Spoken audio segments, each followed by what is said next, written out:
sounds so creepy when you sing all ghostly just like me.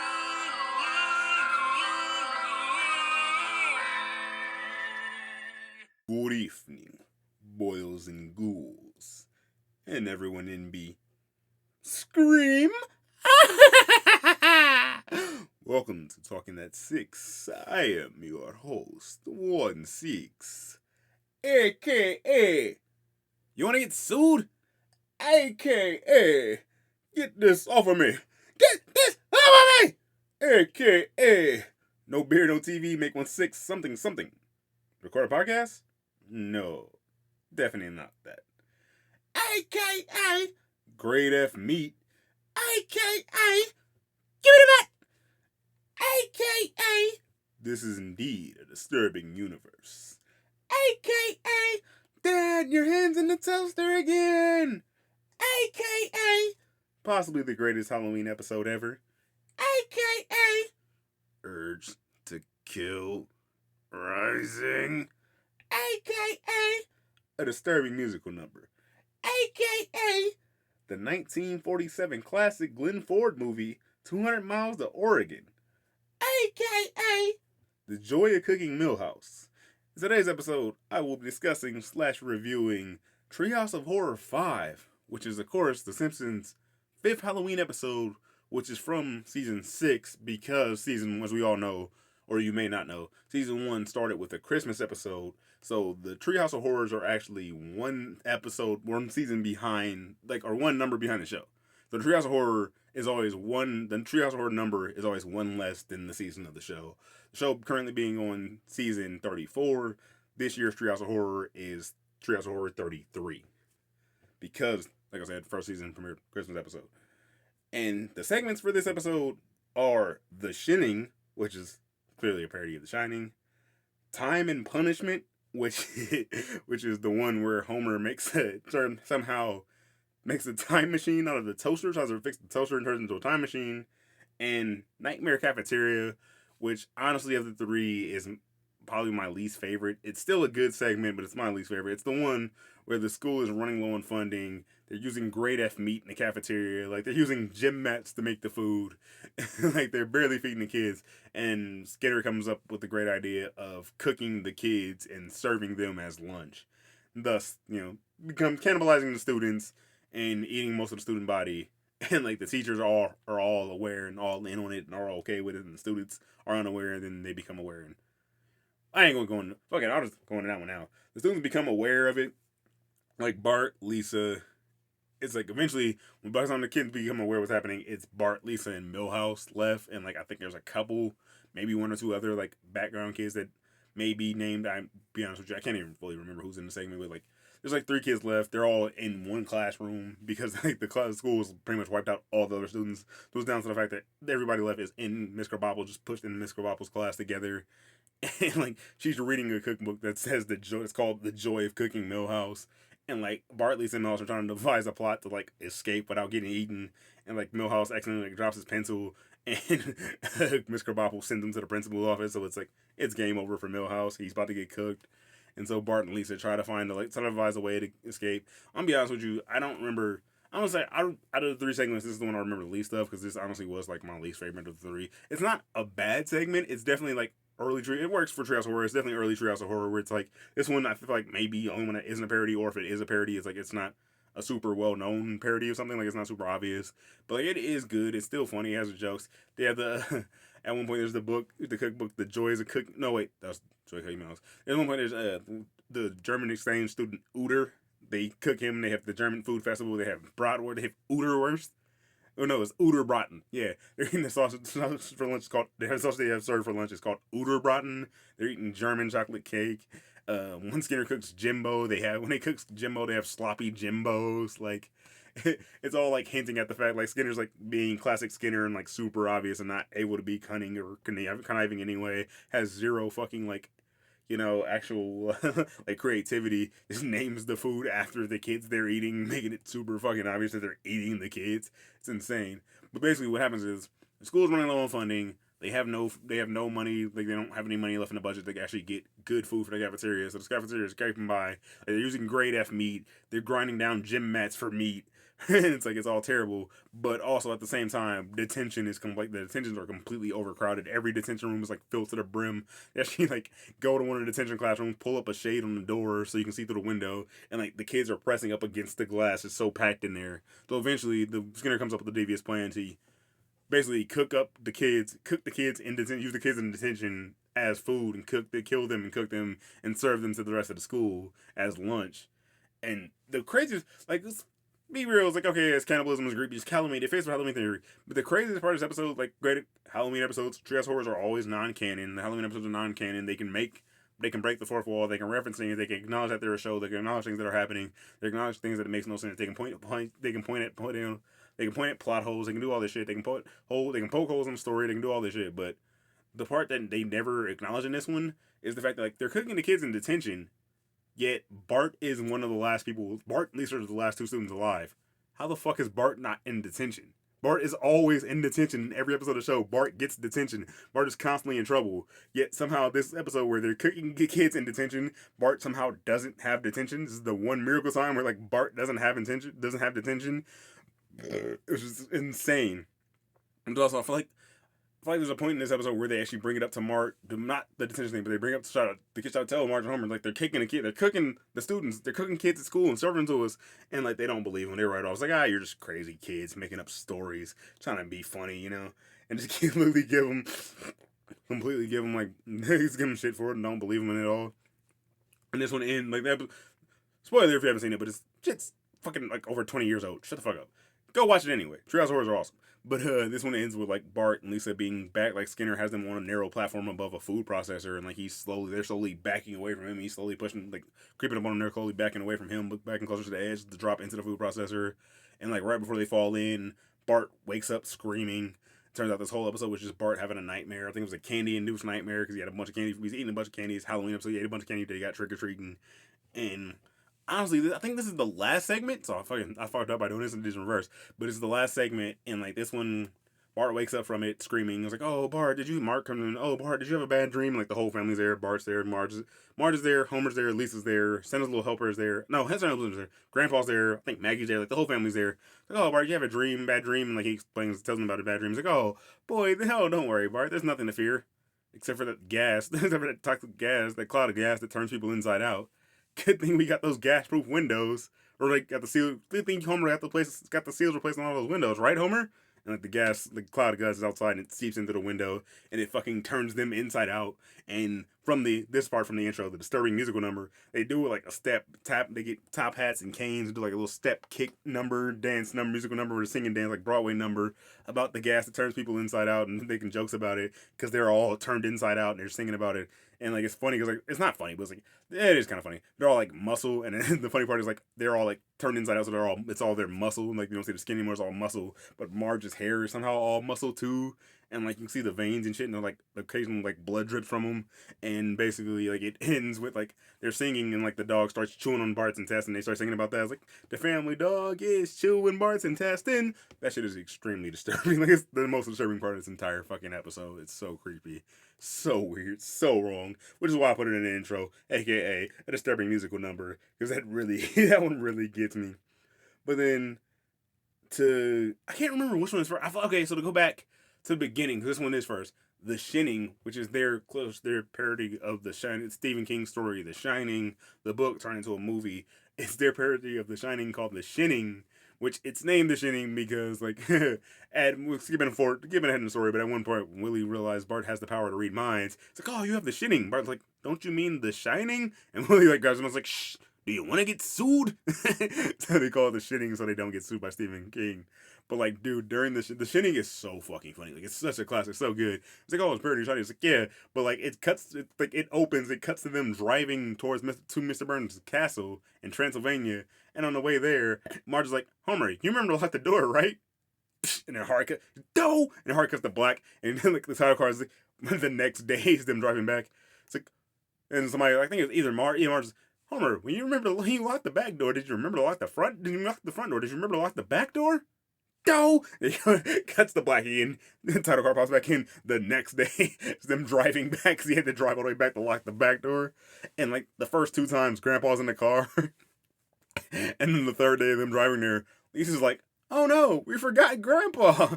And Homer just keeps driving. Homer doesn't say anything. He's just focused on the road, just mad face, focused on the road, just keeps driving. And this is like, are we going back for Grandpa? And Homer and Marge just never acknowledge him. Homer just keeps driving. He's like, fuck this. It's day 3 of driving out here. We're not going back. He just never says, he doesn't say anything, just never acknowledges it. And just keep forgetting. They left Grandpa at the gas station. It's so funny. They just keep driving. And then, like, when they get there, they meet Smithers and Burns. Like, Mr. Burns and Smithers, like, Smithers is cutting the cable to the house. Cutting the cable cords so the TV has no cable, and then like they're loading up all the beer in their car as they're driving off. And Smithers points out, I was like, maybe maybe getting rid of the cable and beer is what drove the last keepers, the last couple caretakers, the people house sitting for you that go mad and kill their family. It's like, maybe you're right. Mr. Burns like, maybe you're right. If we come back and they're murdered, I owe you a Coke. Like, Mr. Burns is just willing to gamble with other people's lives. So fucked up. But it's so funny. It's like, yeah. Maybe you're right, Smithers. Tell you what, if we come back and everyone's murdered, I owe you a Coke. Just low stakes. To get one of people's lives with the lowest stakes possible. But it's funny. And then like they show them, they give them the tour of the house. They go to open the elevator. Of course, the elevator doors open and a bunch of blood rushes out directly from The Shining, which I'm gonna be honest with you, I'm not gonna be able to go note for note Shining references because I've never seen The Shining. Sorry, I don't really fuck with horror movies. That's why this is like this is why this is the spooky season episode for this year, because I don't really fuck with horror. Like I don't really do spooky. If you listen to last year's episode, which actually no, last year's episodes were what, The Grim Adventures of Billy and Mandy and The Haunted World of El Super Beasto, and the year before that it was fucking Idle Hands. I don't really fuck with horror. Sorry. But I do like spooky season. I do like costumes. I do like trick or treating. I like the whole vibe. I like the candy. I like people. I like letting people enjoy shit they do. A lot of people really enjoy the season. I'll let them enjoy it. It's not really it's not all for me. I do like some parts of it, but I'm not a huge fan of it. Personally, my favorite holiday is 4th of July, aka Man-Child Christmas. But I do let people enjoy what they enjoy, so I don't really shit on Halloween. Also, Halloween does have some great moments, has some good times, and Halloween episodes of shows are usually really good and funny. So we're gonna rock with it. But yeah, like, elevator doors open, blood rushes out. Mr. Burns like, that's odd. Usually the blood gets off at the second floor. like the blood pouring out of the elevator doesn't faze him like it's a normal thing. It's just odd. The only thing that's weird about it to him is that it got off on the wrong floor. He usually gets off on a different floor. The family doesn't say anything. They're all like kind of freaked out, but no one acknowledges. They don't leave. Classic, no offense, but classic white folk shit. White folk in a horror movie shit. Elevator full of blood fucking spilled out. Black folk running. We gone, nigga. It's elevator full of blood. Fuck you. I don't know where the blood come from. Gone. White folk, they gonna stay. Black folk, they ran. But yeah, dude, that shit's so funny. That shit's so funny. And then eventually, like the classic, like The Shining, which like I said, I don't know all about it, but I do know parts of it. Basically, the dad goes mad and tries to kill the family. Homer goes mad, gets convinced by ghosts to try to kill the family. The ghost of Moe, because there's no beer in the TV. There's no beer in the house. Homer's looking for beer. There's no beer anywhere, but he finds the empty bar, the old ballroom with the bar, and the ghost of Moe is there. And like he's trying to convince Homer to go on a rampage and kill his family. So they're like, oh no, your family would be much happier as ghosts. I'm just like, I don't know, you don't seem that happy. What? Of course I'm happy. Tra la la la la. Now kill your family. Like Moe's like trying to get ghost Moe aggressively trying to get Homer to kill his family, convince him to be happy. And like eventually Homer like goes on a murderous rampage. Like he's hacking through the door with the axe, and like he busts through here's Johnny, the classic Shining line, here's Johnny, Jack Nicklaus.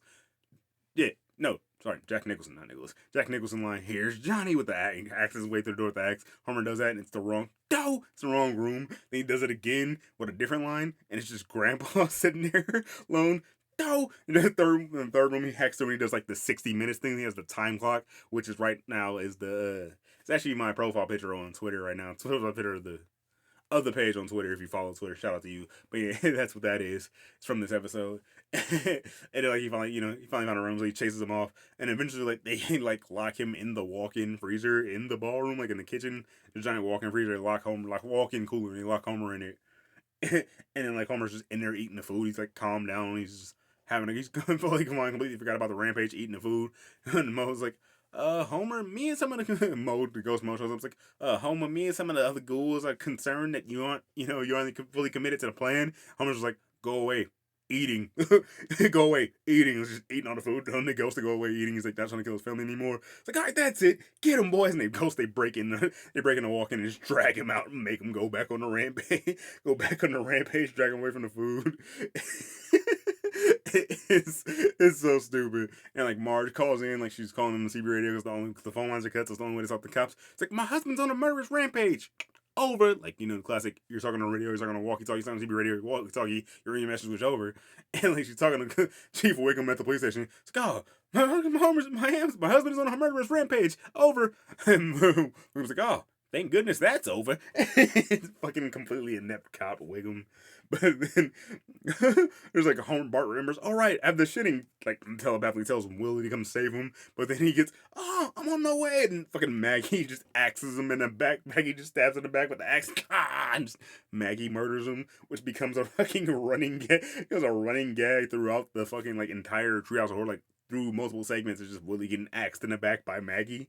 Ground skipper Willie gets axed in the back by Maggie. So fucking funny. But then eventually, like, the rampage ends. Like, Homer's chasing him out in the snow, and in the movie, once again, I know parts of the movie, like, that's where, like, Jack and like, he, like, freezes to death in the snow, like, it fucking calms him down, and he finally, like, stops because he freezes to death out in the snow. But they stop Homer by, like, the portable television he has in his pocket, the portable television he has, starts working, picks up a signal, and he starts watching it, he sits down, it's like, television, teacher, mother, secret lover. And the TV just calms him down, completely calms down the rampage. It's like, come, family. He sits down in the snow. It's like, come, family. Come bask in TV's glowing, glowing, warming glow. And they just start watching TV, and they just, like, space out, and eventually, like, it hard cuts to, like, days later, like, the next morning, and they're all frozen together, and, like, the Tony Awards starts playing. The TV starts playing the Tony Awards, and Homer's just like, urge to kill rising, but he's all frozen, so he can't do anything about it. And that's where that one ends. Hilarious, like, great. Earth to Kill Rising, great moment. Funny shit, like a lot of classic moments from that. Next one is Time Travel Toaster, which honestly, like, it's, I don't know, it's probably my second favorite. Shinning might be first, but this is definitely up there. It's top 2 out of the 3. It's like the most nonsensical one, but it's also like it's like one of the funniest shit. Like, it has the funniest opening, straight up. Like, them traveling there is funny, but this one's way funnier. It just opens with like them sitting down to breakfast, and Homer says something, and Lisa just points out, "Dad, your hand's jammed in the toaster." It's like, ah, and Homer just starts freaking out. They're smashing it on the counter. Get this off of me!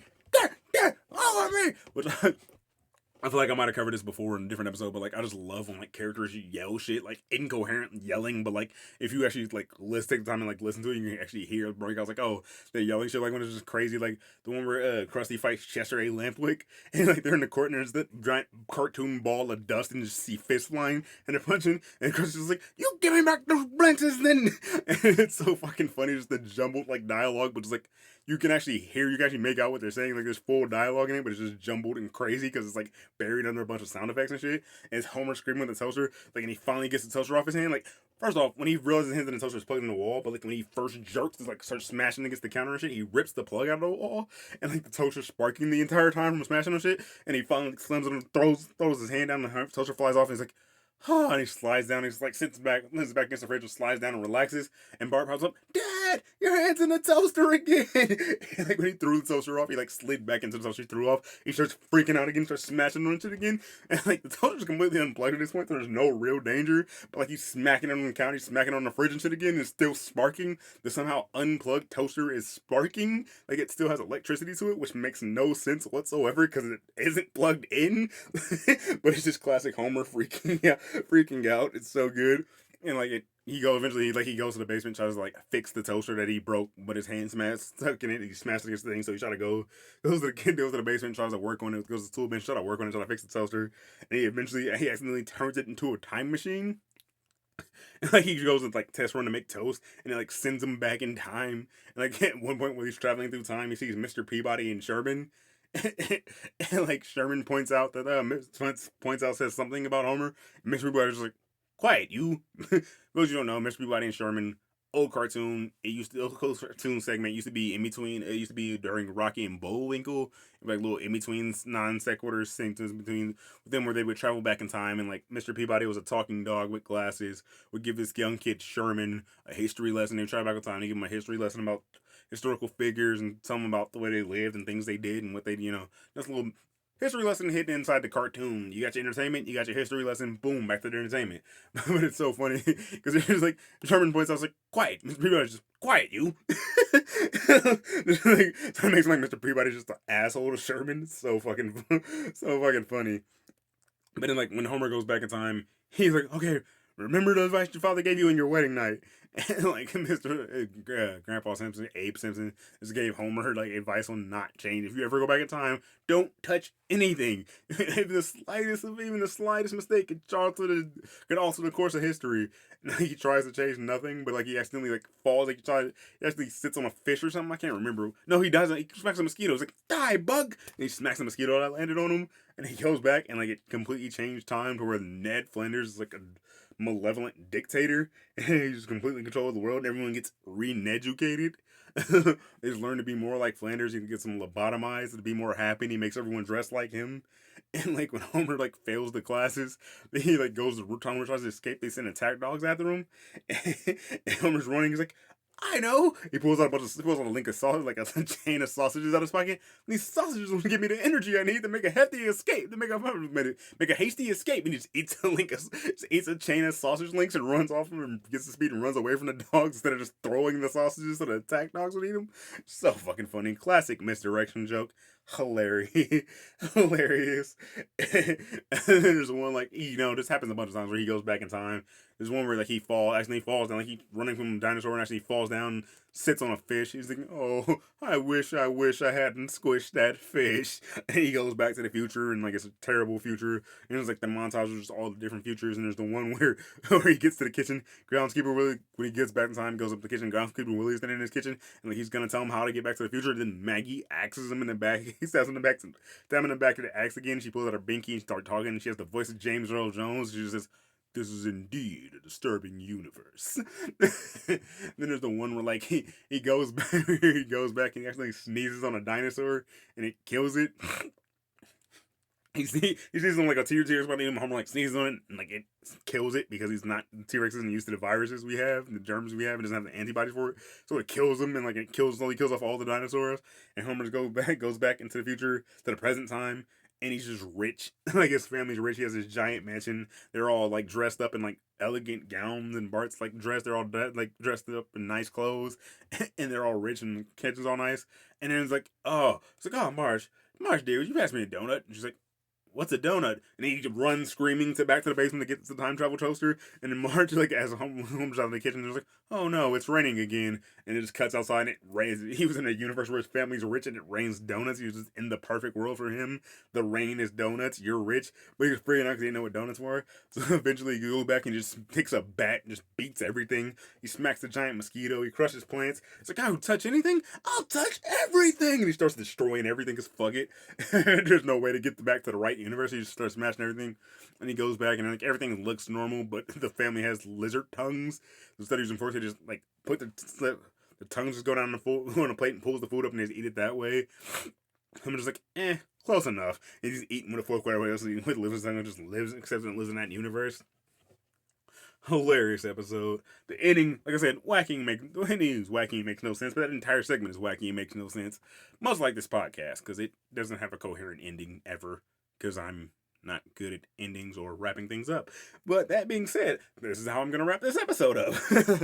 But yeah, once again, thank you for checking out the episode. Thank you for checking out the podcast. Thank you for giving spooky season episode a chance. Hope you like it. Hope if you enjoy spooky season, let me know in the comments.